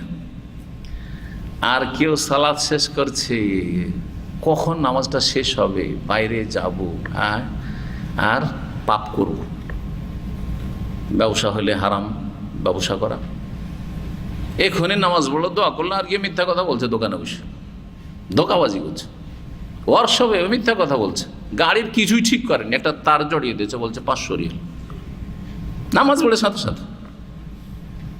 জি, বহু লোক আছে এরকম, তাই না? জি, সুদে কারবার করে, নামাজ পড়ে মসজিদ থেকে বেরোলে তাড়াতাড়ি বেরোবো, লোকটা ইন্তজার করছে, সাথে সাথে গিয়ে সুদের ব্যবসার আলোচনা। ইন্নাস সালাতা তানহা আনিল ফাহশা ওয়াল মুনকার, ফলাফলের ক্ষেত্রে কারো ফলাফল ভালো, কারো খারাপ, কারো কিছু সামান্য, এইরকম আর কি। ইন্নামাল আমালু বিন্নিয়াত, সওয়াবের ক্ষেত্রে এরকম, নেকির ক্ষেত্রেও সবার নেকি সমান না। এই জন্য রাসূলুল্লাহ সাল্লাল্লাহু আলাইহি ওয়াসাল্লাম একটি হাদিস রয়েছে নাসাঈতে, আবু দাউদে রয়েছে হাদিসটি সহিহ, যে মানুষ নামাজ পড়ে ফিরে, সালাম ফিরে নামাজ পড়ার পরে কারো 10 ভাগের 1 ভাগ হয়, ওসর শুধু 10 ভাগের, কারো 9 ভাগের 1 ভাগ, কারো 8 ভাগের 1 ভাগ, কারো 7 ভাগের 1 ভাগ, কারো 6 ভাগের 1 ভাগ, কারো 5 ভাগের 1 ভাগ, কারো 4 ভাগের 1 ভাগ, কারো 3 ভাগের 1 ভাগ, কারো অর্ধেক। পূর্ণ নামাজের সওয়াব পাবে আর নামাজের ফলাফল পাবে এরকম লোক খুব কম। ইন্নামাল আমালু বিন্নিয়াত, নিশ্চয়ই যাবতীয় আমল নির্ভরশীল কিসের উপর? নিয়াতের উপর, নিয়াতের উপর। এই হাদিসে আমাল শব্দটিও বহু বচন এসছে আর নিয়াত শব্দটি বহু বচন এসছে, কারণ আমল অনেক রকমের, অন্তরের আমল, কথার আমল, জবানের আমল, অঙ্গ প্রত্যঙ্গের আমল, কাজকর্ম, চলা ফিরা, দেখা শোনা, ভালো কথা শোনা, মন্দ কথা শোনা, দিনের কথা শোনা না গুনার কথা ইত্যাদি। তা আমল অনেক রকমের রয়েছে, সুতরাং বহু বচন। নিয়ত, নিয়ত নিয়ত তো একটাই, তাই না? কিন্তু না, নিয়ত মানুষ হিসাবে বিভিন্ন মানুষের বিভিন্ন রকম নিয়ত, বরং বিভিন্ন সময় একই লোকের বিভিন্ন রকম নিয়ত। এক সময় নিয়তটা খুব ভালো ছিল লোকটা, আরেক সময় নিয়তটা তো অত ভালো না। তার এই যে নিয়তের বিভিন্ন রকমের অবস্থা তৈরি হচ্ছে, এর ভিত্তিতে এখানে বহু বচন বলা হয়েছে। যদিও এই রিওয়ায়াতটি বিভিন্নভাবে এসেছে হাদিসে, কোন কোন হাদিসে ইন্নামাল আমালু বিন্নিয়াহ এক বচন দিয়ে এসেছে, অনেকে হয়তো এইভাবে মুখস্থ করেছেন অথবা দেখবেন যা আছে। আবার আমাল বহু বচন না এসে আমাল দিয়েও আছে, কারণ আল আমাল বলে জিনসুল আমল, যে কোনো আমল, তখন অর্থ বহু বচনে বেরিয়ে আসবে। যে কোনো আমল নির্ভরশীল কিসের ওপর? নিয়তের ওপর। তরজমাটা করে দেবো, ইন্নামা লিকুল্লি ইমরিইন মা নাওয়া, আর নিশ্চয়ই প্রত্যেক মানুষের জন্য, ইমরুন মানে মানুষ, ব্যক্তি, যেমন ইমরাআতুন মানে নারী, ইমরাআতুন মানে কি? এই ইমরিউনের মুআন্নাস স্ত্রীলিঙ্গ হচ্ছে ইমরাআতুন, ইমরাআতুন মহিলা, আর ইমরুন মানে পুরুষ মানুষ, রাজুলুন যেমন হয়, রাজুলুন ও ইমরাআতুন শব্দ আলাদা আলাদা, আর ইমরিউন আর ইমরাআতুন ওই শব্দ দিয়েই মুজাক্কার মুআন্নাস। রাজুল কাকে বলা হয়? পুরুষকে বলা হয়, মহিলাকে ইমরাতুন শব্দ আলাদা, মুআন্নাস মিন গায়রিল লাফজি, অন্য শব্দে চলে গেল, রাজুলুন রাজুলাতুন না, তাই না? যেমন সলেহুন নেক লোক, আর স্ত্রী হচ্ছে সলেহা, সলেহাতুন, তাই না? এরকম নাই রাজুলুনে, কিন্তু ইমরাউনে ঠিক আছে, ইমরাউন আর ইমরাতুন। নিশ্চয় প্রত্যেক মানুষের বা প্রত্যেক ব্যক্তির জন্য তাই রয়েছে মানাওয়া, জানিয়ত করল। এই দুটো বাক্যকে কেউ কেউ বলেছেন তাকিদের জন্য, আগের কথার তাকিদ মানে ওটাকে শক্তিশালী করার জন্য অন্য ভাষা দিয়ে বোঝানো হয়েছে। যেমন একটা কথা আমরা একাধিকবার বলি, অনেক বক্তা আছে একটা কথা 3 বার করে বলে না, এই বলছি বলছি করছে, যাতে করে কানে বেশি নখ হয়, কথাটা পৌঁছে। আবার কেউ কেউ বলেছেন না, এটা তাকিদ নয়, তাসিস, মানে নতুন উদ্দেশ্যে বলা হয়েছে। সেটা হচ্ছে যে ইন্নামাল আমালু বিন্নিয়াত, এটা একটা হচ্ছে আপনার যে নিয়তটা যার জন্য করা হচ্ছে, যার জন্য নিয়ত করা হচ্ছে, আর আরেকটা হচ্ছে যেই ব্যক্তি নিয়ত করছে, নিয়তকারীর অবস্থা, আর আরেকটা হচ্ছে যেই বস্তুর জন্য বা যে বিষয়ের জন্য নিয়ত করা হচ্ছে। দুটো বিষয়কে বোঝানো হয়েছে। প্রত্যেক ব্যক্তি যে নিয়তকারী সে তাই পাবে যার নিয়ত করবে, তাহলে ওই ব্যক্তির অবস্থা বোঝানো হয়েছে এখানে। আগেরটাতে ইন্নামাল আমালু বিন্নিয়াত, নিশ্চয় আমল নির্ভরশীল নিয়তের ওপর, অর্থাৎ যে নিয়ত যে বস্তুর জন্য করা হচ্ছে, যে আমলটার জন্য করা হচ্ছে, যেমন নিয়ত হবে তেমন তার আমলের অবস্থাটা হবে। একটু সূক্ষ্ম বিষয় এগুলো, যেটা হয়তো সাধারণ মানুষের জন্য অত প্রয়োজন নেই, কিন্তু এতটা বুঝলাম। এখন নিয়ত ভালো আর মন্দ, তাহলে নিয়ত 2 ভাগে বিভক্ত, ভালো আর মন্দ, তাই না? সৎ আর অসৎ, নেক আর নেক নয়। তো এর একটা দৃষ্টান্ত দিয়ে বুঝাইতে হবে, একটা উপমা দিয়ে বুঝাইতে হবে। রাসূলুল্লাহ সাল্লাল্লাহু আলাইহি ওয়াসাল্লাম তাই বুঝিয়েছেন, ফামান কানাত হিজরাতুহু ইলা দুনিয়া। জানি না এখানে হাদিসটাকে সংক্ষেপ করে দেওয়া হয়েছে, কোন কোন হাদিস এভাবে সংক্ষেপ একটা অংশ বর্ণনা করা হয়েছে, কিন্তু যেটা লম্বা হাদিস সেটা বর্ণনা করি, সেটা হচ্ছে ফামান কানাত হিজরাতু ইলাল্লাহি ওয়া রাসূলি ফাহিজরাতু ইলাল্লাহি ওয়া রাসূলি, যার হিজরত হবে আল্লাহর জন্য এবং রাসূলের জন্য, বা আল্লাহর দিকে এবং রাসূলের দিকে। আল্লাহর দিকে হিজরত করা মানে আল্লাহর সন্তুষ্টি অর্জনের জন্য, আল্লাহর ইবাদতবন্দি করার জন্য, আল্লাহর দ্বীনকে পালন করার উদ্দেশ্যে, এটা হচ্ছে ইলাল্লাহ হিজরত। আল্লাহর দিকে হিজরত করা মানে আকাশের দিকে নয়। স্থান বোঝানো হয়নি, কি বোঝানো হয়েছে? হ্যাঁ, অবস্থা বোঝানো হয়েছে, যে আপনার অবস্থা, আপনার মন, আপনার আপনার জীবনটা কার দিকে ধাবিত হচ্ছে? আল্লাহর দিকে ধাবিত হচ্ছে, আল্লাহ ইবাদতবন্দির দিকে, আল্লাহ ভীরুতার দিকে, আল্লাহ সন্তুষ্টির দিকে, জি, আল্লাহর কাছে ভালো সওয়াবের দিকে, আল্লাহর উত্তম প্রতিদানের দিকে, আল্লাহর আযাব থেকে, আযাবের ভয়ে, এগুলো হচ্ছে সব হিজরত ইলাল্লাহ, আল্লাহর দিকে হিজরত করা। রাসূল সাল্লাল্লাহু আলাইহি ওয়াসাল্লাম দিকে হিজরত করা কেমন? রাসূলুল্লাহ সাল্লাল্লাহু আলাইহি ওয়াসাল্লামের দিকে হিজরত করা হচ্ছে তার জীবদ্দশায় একরকম হিজরত করা, আর তার ইন্তেকালের পরে আর একরকম হিজরত করা। জীবদ্দশায় হিজরত তো বুঝতে পারছেন, হিজরত মানে আল ইন্তেকাল মিন বালাদিন ইলা বালাদিন, এক শহর থেকে আরেক শহরে স্থানান্তরিত হওয়া, এক জায়গা থেকে আরেক জায়গায় যাওয়া। দাম্মাম থেকে ট্রান্সফার হয়ে চলে গেলেন আপনি, বদলি হয়ে যাওয়া, চলে গেলেন আপনি গ্রামের বাড়ি থেকে শহরে এসে বাড়ি করলেন, এটাই আপনার হিজরত। শাব্দিক অর্থে এটাই হিজরত। ইসলামী হিজরত না, ইসলামী হিজরত হচ্ছে ইসলামের খাতিরে, আল্লাহর খাতিরে, দিনের খাতিরে, জি হ্যাঁ, রসুলের খাতিরে, এটা হচ্ছে ইসলামিক হিজরত। একটা হচ্ছে দুনিয়াবি পার্থিব হিজরত, দুনিয়ার করা যায়। দিনী শিক্ষার উদ্দেশ্যে গেলেন, ছেলে মেয়েকে পড়াবো, সেই জন্য অনেক ভাইয়েরা বাংলাদেশে রাজশাহীতে চলে আসছেন, ঢাকায় চলে আসছেন গ্রাম থেকে, কিসের জন্য? এখানে সই আকিদার মাদ্রাসা পড়াবো। এটা ওই রকমের হিজরত, সবের হিজরত, এটা দিনী হিজরত বলতে হবে। অথবা বেদাতি আকিদার মানুষ সব এলাকাতে, এখানে সহি দিন পালন করা অসম্ভব, সুতরাং ওখান থেকে আপনি হিজরত করে আসছেন। হ্যাঁ, এটা হচ্ছে দিনের স্বার্থে হিজরত, আপনার দুনিয়ার জন্য নয়। আর একটা হচ্ছে দুনিয়ার জন্য হিজরত হচ্ছে যে এখানে ইনকাম কম, আর এক জায়গায় ইনকাম বেশি হয়ে গেল, এখানে সুযোগ সুবিধা কম বা চাকরি নেই, আর এক জায়গায় চাকরি আছে, চলে গেলেন, ওই হিজরত আপনার দুনিয়ার হিজরত। সেখানেও যদি সৎ নিয়ত থাকে যে হালাল রুজির জন্য যাচ্ছি, তাহলে আশা করি সব পাওয়া যাবে। কিন্তু যদি নিছক শরীরের আরামের জন্য, শরীরের চাহিদা মেটানোর জন্য, এখানে অতটা চাহিদা মিটছে না, ওখানে অনেক চাহিদা মিটবে মনের বা শরীরের, হ্যাঁ, পকেটের, তাহলে কোনো সওয়াব নেই হিজরত। বরং অনেক সময় ওখানে পাপ বেশি আছে, তারপরে হিজরত করছেন, আর পাপ থেকে বাঁচতেও পারছেন না, তাহলে গুনাহ হবে ওই হিজরতে। এই জন্য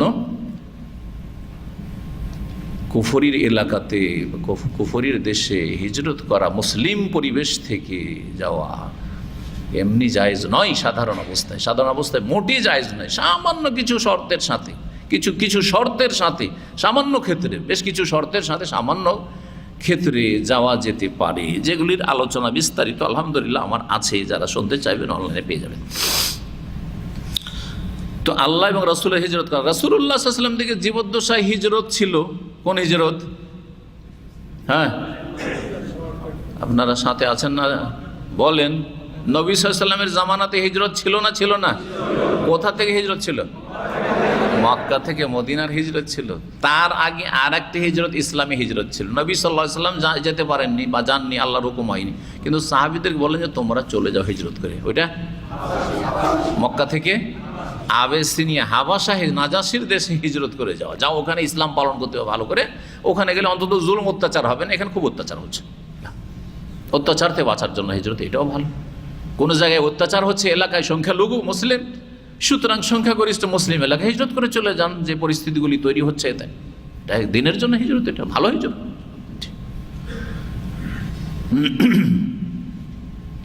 রাসূলুল্লাহ সাল্লাল্লাহু আলাইহি ওয়াসাল্লাম দুনিয়া থেকে চলে গেছেন, ইন্তেকাল করেছেন না করেননি? না, হায়াতুন নবী। হ্যাঁ, কোথায় হায়াতুন নবী? নবী সাল্লাল্লাহু আলাইহি ওয়াসাল্লাম মারা গেছেন। কোরআন বলছে, হাদিস বলছে, কেউ যদি অস্বীকার করে তা আল্লাহর সাথে শরীক করে ফেললো। আল্লাহ হচ্ছেন চিরঞ্জীব, আল হাইয়্যু, হাইয়্যুন লা ইয়ামুত কে? আরে হাদিসের দোয়াটাও যদি মুখস্থ থাকে, ইয়া হাইয়্যু ইয়া কাইয়্যুম বিরহমাতিকা আস্তাগীস, আছে না? ইয়া হাইয়্যু, হে হ্যাঁ জীবন্ত, হ্যাঁ হে চিরঞ্জীব, যিনি কখনো মরণশীল নন, ইয়া কাইয়্যুম, হে সব কিছুর ধারণকারী, ধারক বাহক, বিরহমাতিকা আস্তাগীস, তোমার রহমতের ফরিয়াদ করি। তো ইয়া হাইয়্যু কাকে বলছেন? আল্লাহকে। যদি রসুলও যদি হায়াতুন নবী, তো তিনি তো হাইয়্যু, চিন্তা করেন আপনি। আর এই আকীদা ভারত, বাংলাদেশ, পাকিস্তান শতকরা 90 জন মুসলিমের, শতকরা 90 জন মুসলিমের আকীদা এটা। শুধু তাদের জনগণের আকীদা নয়, এটা হচ্ছে তাদের আলেম সমাজের আকীদা। সহিহ বুখারীর তরজমা করেছেন একজন অনুবাদক বাংলাদেশে, নামটা আজকে বলছি না, 8-10 বছর আগে একবার নাম বলেছিলাম, ওনার কিতাব থেকে পড়ে শুনিয়েছিলাম। সহিহ বুখারীর ভূমিকা প্রথম খণ্ডেই লিখছেন যে হায়াতুন নবী, আর তিনি আবার খুব প্রসিদ্ধ প্রখ্যাত শাইখুল হাদিস। খবরদার এইরকম বুখারীর অনুবাদ পড়বেন না, যে বুখারীর অনুবাদ পড়তে ভূমিকা দিয়ে গুমরা হয়ে যাবেন, পথভ্রষ্ট হয়ে যাবেন, শিরকি আকীদায় আপনার চলে আসবে। একটু চোখ খুলে চলাফেরা করতে, যেমন রাস্তায় কাঁটা কোথায় আছে আর ইট পাটকেল কোথায় পড়ে আছে, উঁচা নিচা না গর্ত আছে, না দেখে পা ফেলেন না। তার চাইতে বেশি সতর্ক হইতে আপনার দিনের ক্ষেত্রে, যে আমি যেখানে পা ফেলছি, কদম রাখছি, আমি জান্নাতে যেতে পারবো না, হোঁচট খেয়ে পড়ে জাহান্নামে চলে যাব। খেয়াল রাখতে আপনাকে। তরজমা তো বুখারীর, কিন্তু ভূমিকাতেই এই শিরকি কথা লেখা আছে, হায়াতুন নবীতে বিশ্বাসী। কি বলছিলাম, রাসূলুল্লাহ সাল্লাল্লাহু আলাইহি সাল্লাম ইন্তেকাল হয়েছে, জি, আল্লাহর পেয়ারা হয়ে গেছেন। এসব কথাবার্তা বলে তাউইল করবেন না আপনি, হ্যাঁ, মানুষকে গুমরা করবেন না। আল্লাহর পেয়ারা অবশ্যই তিনি, তার চাইতে পেয়ারা কি আছে, কিন্তু তিনি ইন্তেকালও করেছেন, তার মরণ হয়েছে। যে মরণ লেখা ছিল সেটা হয়ে গেছে। যেমন আবু বকর সিদ্দিক রাদিয়াল্লাহু তারা বলেছেন যে যেই মরণ, ইয়া রাসূলুল্লাহ, আপনার যে মরণ লিখনি ছিল সেটা হয়ে গেছে, ফাইন্নাকা মুত্তা বা মিত্তা, মৃত্যুবরণ করেছেন আপনি। জি, সহিহ বুখারীতে আসবে ইনশাআল্লাহ, বলুন আল্লাহ সময় সুযোগ দিলে। বিশাল সহিহ বুখারী, কতদিন যে লাগে। তো কি বলছিলাম, রাসূলুল্লাহ সাল্লাল্লাহু আলাইহি ওয়াসাল্লামের জীবদ্দশায় হিজরত ছিল মক্কা থেকে মদিনা। হিজরত ফরজ ছিল মক্কা বিজয় পর্যন্ত, 8ম হিজরি পর্যন্ত। তারপরে হিজরত আর ফরজ নেই, হিজরত করে লাভ নেই, মক্কাই থাকো, অসুবিধা কি? মক্কা দারুল ইসলাম হয়ে গেছে এখন, আর তো অসুবিধা নেই। নবী সাল্লাল্লাহু আলাইহি ওয়াসাল্লাম ইন্তেকালের পরে আমরা হিজরত করতে পারি কিনা নবীর দিকে, এটা কেমন করে? আর এর ধরনটা কি? যদি হিজরত করতে পারি রাসূলুল্লাহর দিকে সাল্লাল্লাহু আলাইহি ওয়াসাল্লাম, তাহলে এর ধরনটা কিভাবে? সবাই মদিনা চলে যাব, আর মদিনাতে বাসা নিলেই আবার রাসূলের দিকে হিজরত করে চলে এসেছি হয়ে যাবে?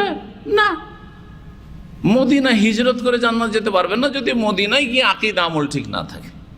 অনেকে মদিনায় মরার জন্য আর মদিনায় বাকিতে কবর নেওয়ার জন্য 10 বছর ধর্ণা দিচ্ছে, কিন্তু আকীদা হচ্ছে ফাসেদ, আকীদার অবস্থা খুব খারাপ। সুতরাং সেটা কখনো জান্নাতে পৌঁছাবে না, জান্নাতের কাছে নিয়ে যাবে না, জাহান্নামের কাছে নিয়ে যাবে।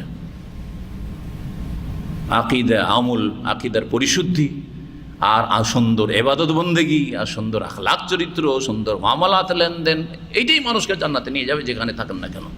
তবে কাউকে যদি আল্লাহ সৌভাগ্য দান করেন, সে ভাগ্যবান হয় আর মদিনা মক্কায় থাকতে পারে, ভালো কথা।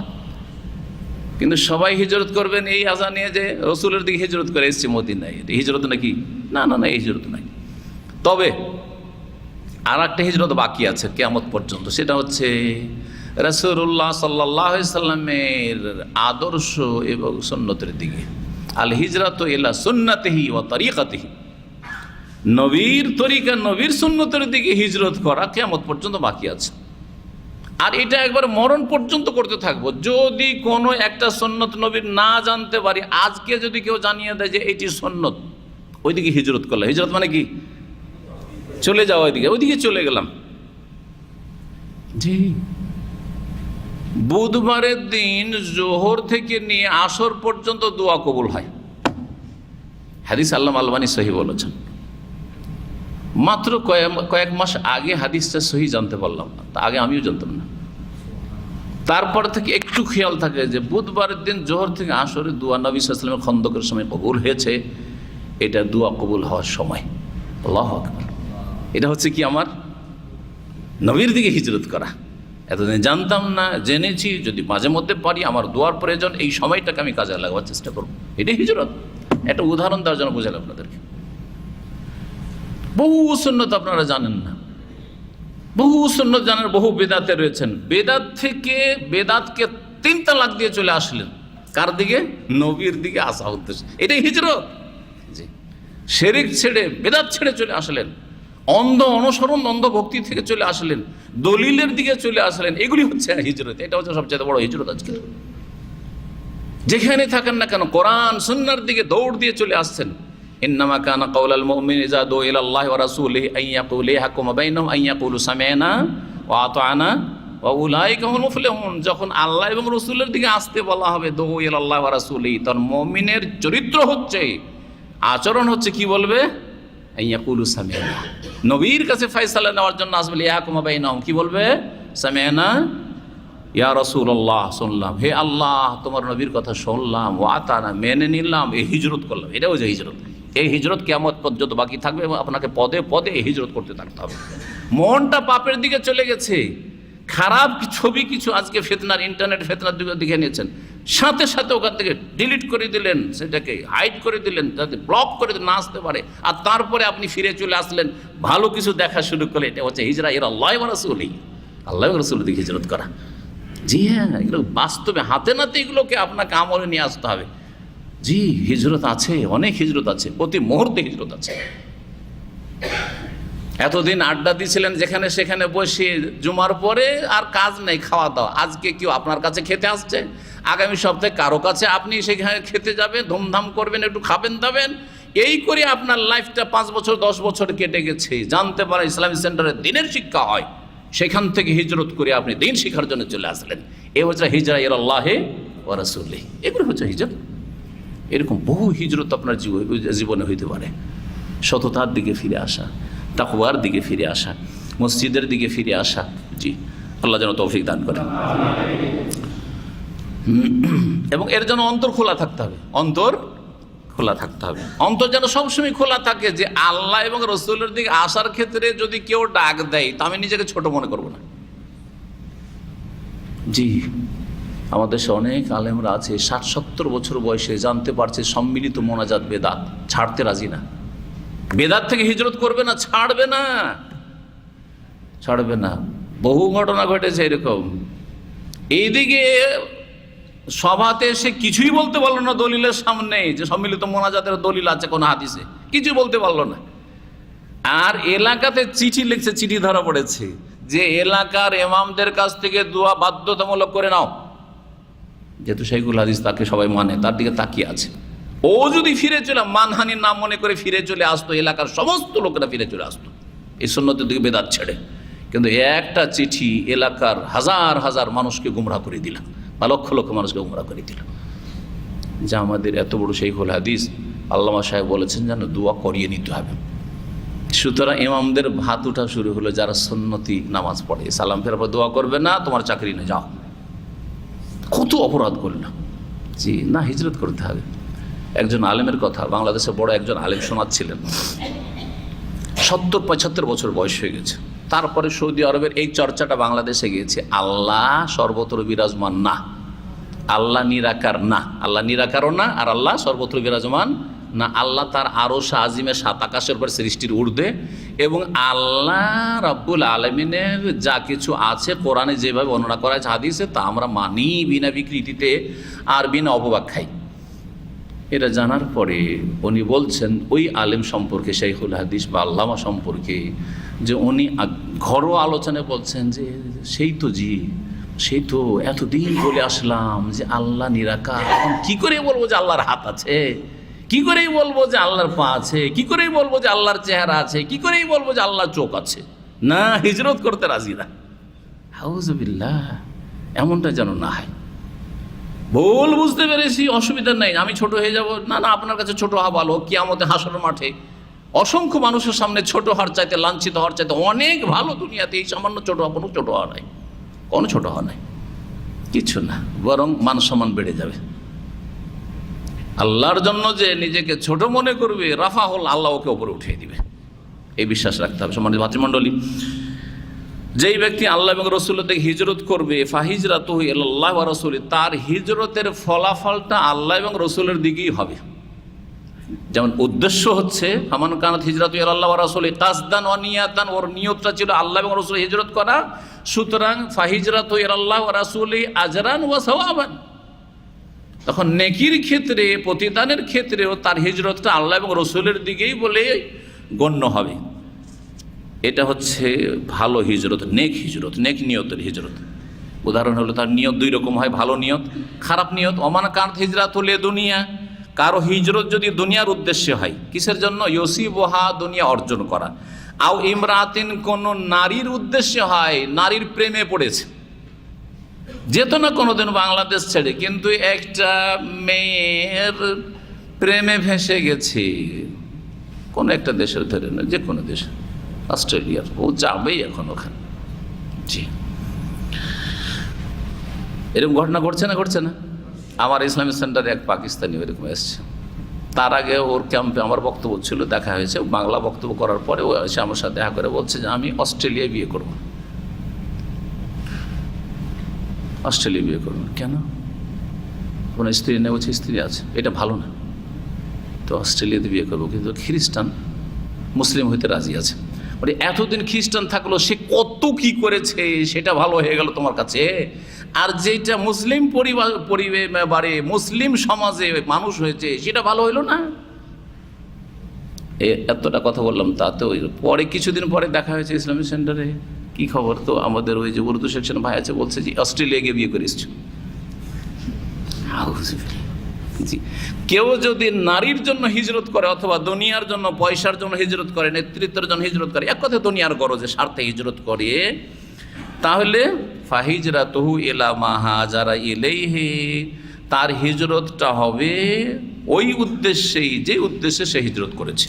মানে হিজরতটা যদি অসৎ হিজরত হয়, নিয়তটা যদি, তার উদ্দেশ্য যদি অসৎ হয়ে থাকে, উদ্দেশ্য যদি দুনিয়া হয়ে থাকে, তাহলে পাপের হইলে পাপ হবে, আর জায়েজ হলে জায়েজ হবে, আর তাতে কোনো নেকি হবে না। যে উদ্দেশ্যে সে হিজরত করেছে সেটাই পাবে। এই ছিল হাদিস। হাদিস সম্পর্কে মোটামুটি আলোচনা হয়েছে। আরও কয়েকটি গুরুত্বপূর্ণ কথা আলোচনা করব। নিয়তের শাব্দিক অর্থ। নিয়তের শাব্দিক অর্থ কি? সময় অনেক হয়ে গেছে। হ্যাঁ, কি বলবেন? নিয়ত মানে হচ্ছে আল কাসদ, উদ্দেশ্য। আর নিয়তের উদ্দেশ্য, শাব্দিক অর্থ হচ্ছে আল কাসদ, উদ্দেশ্য। আমার নিয়ত আছে মানে উদ্দেশ্য আছে। নিয়ত মানে কথা উদ্দেশ্য, আল কাসদ। শরীয়তের পরিভাষায় সংজ্ঞা হচ্ছে আল আজমু আলা ফেলিল ইবাদাতি তাকাররুবান ইলাল্লাহ, কোনো এবাদত করার সংকল্প করা। কোন এবাদত কি করা? সংকল্প করা, উদ্দেশ্য করা। কিসের উদ্দেশ্যে? আল্লাহর সান্নিধ্য লাভের উদ্দেশ্যে। এবাদত কেন করব? তাহলে আল্লাহর সন্তুষ্টির জন্য, আল্লাহর সান্নিধ্য লাভের জন্য যখন করবেন, তখন সেটাকে নিয়ত বলবো, শরীয়তের ভাষায় নিয়ত। জি, রোজার নিয়ত, সালাতের নিয়ত, এখানে দিন শিখতে এসছেন এর নিয়ত। এই যে অন্তরে সংকল্প হয়েছে একটা এবাদতের, এবাদত হচ্ছে এলেম শেখা, এবাদত হচ্ছে আমল করা, অথবা এলেম শিখার, অথবা দাওয়াত দেওয়ার নিয়ত হয়েছে, আর তারপরে সেই কাজটি করতে লেগেছেন কিসের জন্য? তাকাররুবান ইলাল্লাহ, আল্লাহর সান্নিধ্য লাভের উদ্দেশ্যে। তাহলে হয়ে গেল। নিয়তের স্থান কোথায়? এখানে না এখানে? নিয়তের স্থান হচ্ছে মাহাল্লুহাল কালব, স্থান হচ্ছে কলব। তাহলে মুখের সাথে নিয়তের কোনো সম্পর্ক নেই। যারা মুখ দিয়ে নিয়ত করে তারা মূর্খ। কেউ যদি কান দিয়ে খাবার ঢুকায়, কত বড় মূর্খ বলবেন না, তাকে বলবেন যে পাগল। মূর্খ তো পাগল হয় না, মূর্খ আবার মেলা ক্ষেত্রে আমার চাইতেও চালাক, তাই না? পড়াশোনা জানে কিন্তু আমার চাইতেও বুদ্ধিমান। কিন্তু যদি কান দিয়ে বা নাক দিয়ে খাবার ঢুকায়, অথচ মুখ কাজ করছে, তাহলে ওকে কি বলবেন? পাগল বলবেন। তো যেই ব্যক্তি মুখ দিয়ে নিয়ত করে নামাইতে পারে, সে এইরকমই পাগল। কারণ মুখের কাজ নয়, এটা অন্তরের কাজ। এই জন্য 3-4টি এবাদত ছাড়া কোনো এবাদতের নিয়ত পড়ে না। নিয়ত পড়ুয়ারা 3-4টি নামাজের নিয়ত পড়ে, রোজার নিয়ত পড়ে, আর হজের নিয়ত পড়ে, ঠিক না? না হয়তো উজু আর তায়াম্মুমের পড়তে পারে, ওদের খাস মোল্লার আবার পড়ে। আর জাকাতের নিয়ত পড়ে। জাকাত বিতরণ করছে যখন একজন ওই বিদাতপন্থী, নামাজে তো নামাই তো পড়লে, তো নামাজের পরই তো জাকাত। হ্যাঁ, নামাই তো জাকাতা বা নামাই তো আনওয়াদ্দিস জাকাতা ফরিদাতান লিল্লাহি তাআলা কুল্লা সানাতিন, প্রত্যেক বছর। কিসের? টাকার, না স্বর্ণের, না ওষুর, হ্যাঁ, না ব্যবসায়ী সামগ্রীর, না গবাদি পশুর? কিসের? এত টাকা বেরোইলো, জীবনে শুনেছেন কখনো? ওর জন্য নিয়ত পড়া লাগে না? কোথায় গেল ওইসব নিয়ত পড়া? বাপ মাকে টাকা পাঠাচ্ছেন, নিয়ত পড়েন না কেন? স্ত্রীকে খরচ পাঠাচ্ছেন, ওইটা ইবাদত না, সওয়াবের কাজ না, নিয়ত পড়েন না কেন? হ্যাঁ, তাহলে তওবা করেন, পাগলামি করিয়েন না। হুজুররা পাগলামি করেছে, আপনারাও পাগল থাকবেন। এখন চোখ খুলেছে, হুজুর বাংলাদেশেই চাকরি করছে, ও বিদেশে আসলে, আপনি তো বিদেশে চলে এসেছেন, রিয়াল আর ডলার কামাচ্ছেন, তাই না? তো সুতরাং যখন দুনিয়ার ক্ষেত্রে চালাক হইতে পেরেছেন হুজুরদের চাইতো, এই ক্ষেত্রে আর পাগলামি না করে হুজুরদের মতো চালাক হয়ে যান, সুন্নতের অনুসারী হয়ে যান। নিয়ত করা শর্ত ফরজ, অন্তরে, হাতটা দেখবেন আমার এখানে। আর নিয়ত মুখে পড়া বেদাত, হারাম, গুনার কাজ। একটা ফরজ আর একটা হারাম, বিদাত। নিয়তের উদ্দেশ্য কি? নিয়তের উদ্দেশ্য হচ্ছে দুইটি। যখন বলবো ইন্নামাল আমাল বিন্নিয়াত, মানুষের আমল নির্ভরশীল নিয়তের ওপর, এই নিয়ত শব্দটি দুটো বিষয়কে উদ্দেশ্য করে। সূক্ষ্ম কথা, একটু মনোযোগী হয়ে বুঝবেন। একটির সম্পর্ক আকীদার সাথে, আর একটির সম্পর্ক ফিকহের সাথে, ফিকহি মাসলা মাসাইলের সাথে। একটি নিয়ে আকীদার ওলামারা আলোচনা করেন, আর একটি নিয়ে ফোকাহায়ে কেরাম ওলামারা যারা মাসলা মাসাইল বর্ণনা করেন, মুফতি সাহেবের আলোচনা করেন। জি, কেমন করে? নিয়তের একটি অর্থ হচ্ছে ইখলাস এবং তৌহিদ, তৌহিদ আর ইখলাস। হ্যাঁ, আমার নিয়তটা ভালো, আলহামদুলিল্লাহ। কোন ক্ষেত্রে বলছি? আমি যা দান খেরাত করছি আল্লাহর সন্তুষ্টির জন্য করছি, আল্লাহর জন্য করছি, লোক দেখানো নয়। হ্যাঁ, যা কিছু দান খেরাত করছি আর পরকালে কিছু আল্লাহর কাছে পাবো সেই জন্য করছি, এটা কি? ইখলাস।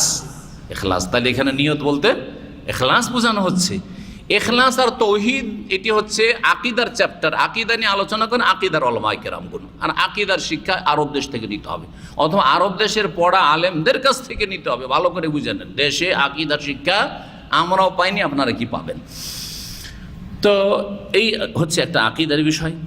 আর একটা হচ্ছে ফিকহের বিষয়। ফিকহি পরিভাষায় নিয়ত হচ্ছে যেটার আলোচনা যখন ফিকহি মাসলা মাসাইল আসবে, সলাতের কথা, নামাজের কথা আসবে, সিয়াম রোজার কথা আসবে, যাকাতের কথা আসবে, হজের কথা আসবে, তখন যখন নিয়তের কথা বলবো, তাহারাত, উজু গোসুলের কথা আসবে, তায়াম্মুমের কথা আসবে, তখন যে নিয়তের আলোচনা হবে সেটা হচ্ছে ফোকাহাদের আলোচনা। সেটা কি? সেটার সংজ্ঞা শুনেন।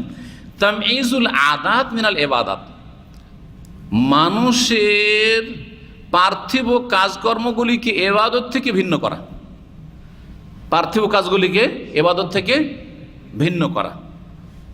একজন লোক শরীর চর্চা করছে, শরীর খুব ওজন হয়ে যাচ্ছে, অথবা কোলেস্ট্রল বেড়ে যাচ্ছে, সুগার বেড়ে যাচ্ছে, প্রেশার বেড়ে যাচ্ছে, সেজন্য কি করছে?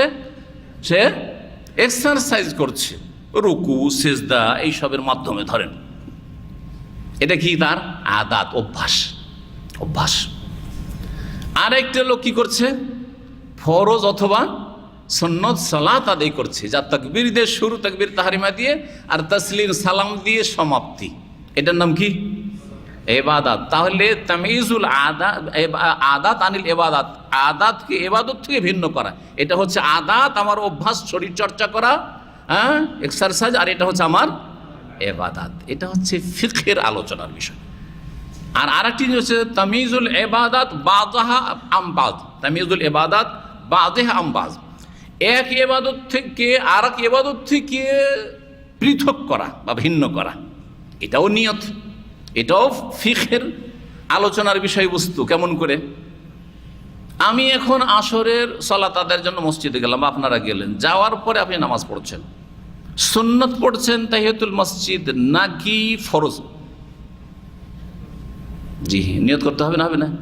কোথায় নিয়ত করবেন? মুখে দাঁড়াতে আপনার নিয়ত হচ্ছে এটা আমার তাহিয়াতুল মসজিদ, অথবা এটা আমার সুন্নতে রাতেবা, হ্যাঁ, এটা আমার জোহরের কাজা সুন্নত বাকি ছিল, জুমার কাজা সুন্নত বাকি ছিল, সব নিয়ত হচ্ছে। কিন্তু এক ইবাদতকে আর এক ইবাদত থেকে ভিন্ন করলাম, আলাদা করলাম।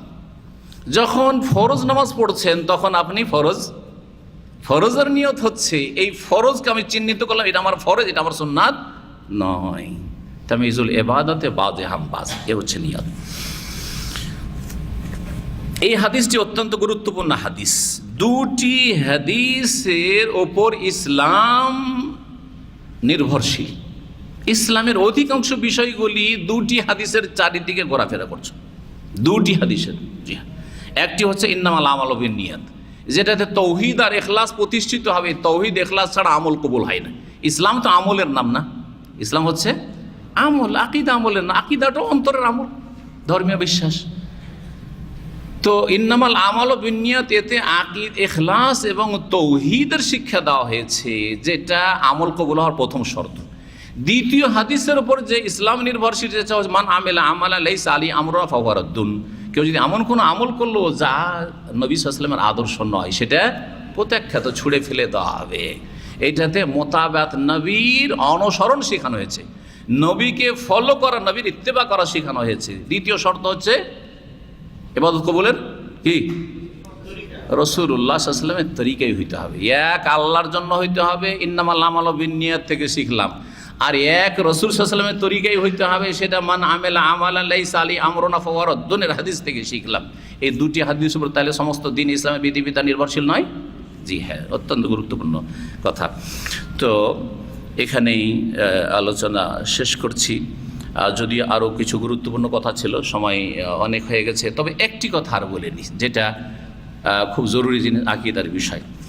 আল্লাহ এবং রসুলকে একসাথে একত্রিত করে উল্লেখ করা, আল্লাহ এবং রসুল, আল্লাহ ওয়া রাসূলুহু, এটা বলা জায়েজ না জায়েজ নয়? জি, জায়েজ না জায়েজ নয়। আমরা কিছু হাদিসে দেখি যে জায়েজ আছে, অনেক হাদিসে এভাবে, যেমন এই হাদিস আসলে ফামান কানাত হিজরাতু ইলাল্লাহি ওয়া রাসূলিহি, আল্লাহ এবং রসুলের দিকে যে হিজরত করলো, তো এখানে আল্লাহ এবং রসুলকে একসাথে করে বর্ণনা করা হইলো কি হইলো না? হইলো। তাহলে জায়েজ আছে বলেই নবী সাল্লাল্লাহু আলাইহি ওয়াসাল্লাম করেছেন। কিন্তু আর এক জায়গায় যখন এক লোক এসে বলল যে মাশা আল্লাহ ওয়া শিতা ইয়া রাসূলুল্লাহ, আল্লাহ এবং রসুল যা চান তাই হয়, তখন কি সুবহানাল্লাহ, সুবহানাল্লাহ, কি করলে? আজালতানি লিল্লাহি নিদ্দান, তুমি আমাকে আল্লাহর শরীক বানিয়ে দিলে। কুল মাশা আল্লাহ সুম্মা মা শিত, আল্লাহ যা চান তারপরে আপনি যা চান, সুম্মা দিয়ে অতঃপর দিয়ে বলো, আর না হলে মাশা আল্লাহ ওয়াহদাহু, সবচেয়ে ভালো যে মাশা আল্লাহ ওয়াহদাহু, মানে একা আল্লাহ যা চান তাই হয়। মানুষের চাওয়াতে কিছু হয় না, নবী রসুলের চাওয়াতেও কিছু হয় না, যদি আল্লাহ না চান তাহলে। আর না হইলে বলতে পারেন, কোনো বড় ব্যক্তিকে বলা যেতে পারে, আল্লাহ যদি চান তো এটা হবে, অতঃপর যদি আপনি চান তো হবে। ধরেন দেশের সরকার চাইলে অনেক কিছু করতে পারে আপনার জন্য, তাই না? আপনার গোটা গোষ্ঠীকে উদ্ধার করে দিতে পারে, চাকরি বাকরি দিয়ে আর এই করে, তাই না? তা আপনি কি বলতে পারেন, আল্লাহ যা চান অতঃপর আপনারা যা চান। কিন্তু যদি বলেন আল্লাহ এবং আপনি যা চান, এটা শিরক। শিরক যদি কোনো নেতাকে গিয়ে বলে আল্লাহ যা চান আপনি যা চান, রাষ্ট্রপতিকে বলে, শিরক। এটা কথা বোঝা গেছে? তো কোনখানে জায়েজ বলো, কোনখানে না জায়েজ বলবো, এই সূক্ষ্ম কথাটি অনেক আলেমের জন্য গুরুত্বপূর্ণ, সেটা জেনে নেন। দেখেন, বিষয় আমাদের সামনে দুটো, একটা সৃষ্টিগত বিষয়, মানে অমরুন কৌনিয়া, সৃষ্টিগত বিষয়, আর একটা হচ্ছে শরীয়তগত বিষয়, বিধানগত বিষয়। সৃষ্টিগত বিষয়ের ক্ষেত্রে আল্লাহ এবং রসুলকে ওয়াও দিয়ে জমা করা যাবে না। আল্লাহ যা চান তাই হবে আর রসুল যা চান তাই হবে, এটা সৃষ্টিগত বিষয় না শরীয়তগত বিষয়? সৃষ্টিগত বিষয়। এটা আল্লাহ সৃষ্টি করবেন, তাই না?